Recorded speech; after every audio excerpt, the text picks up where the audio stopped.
this is Angel Girl, and this is a reading, not really a scene reading because it's quite short, but it's a reading from Five Nights at Freddy's The Silver Eyes, Chapter 6.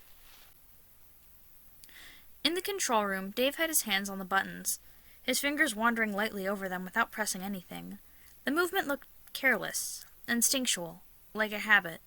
Charlie leaned close to John. "He's been here before," she whispered. "Look at the way he touches the controls."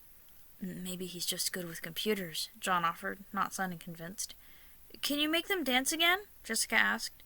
Dave barely seemed to acknowledge the question. His mouth hung slightly open, and he seemed to be staring at something none of them could see.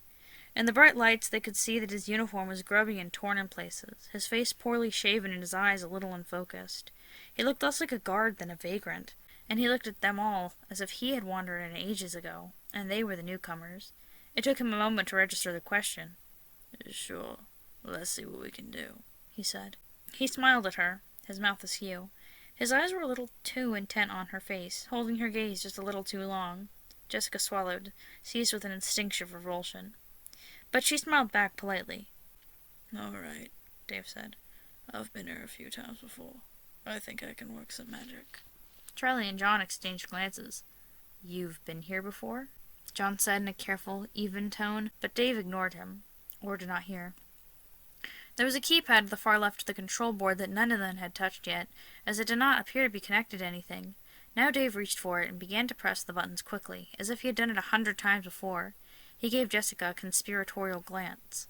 "For special occasions, you can request a dance." He smiled at her with that crooked intensity. "Great," Jessica said, breathing a sigh of relief. Anything to get out of such forced proximity with this man.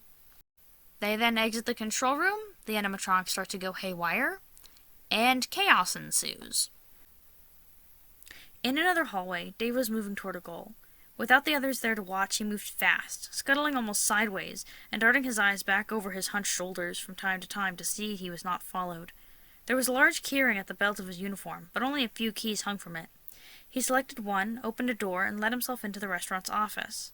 He closed the door quickly behind him, cushioning it against noise, even though the group would never hear it this far away or note it between their own shouts and the blaring of the speakers.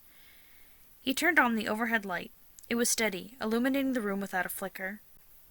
On the far wall there was a tall closet, flat against the wall, and he used another key on his ring to open it. Dave stood in the open door for a long moment, breathing deeply. As he did, his back straightened, and his hollow chest seemed to expand, drawing an uncharacteristic confidence from what he saw. An odd, thin smile on his lips, Dave reached out his fingertips, savoring the moment, and brushed yellow fur.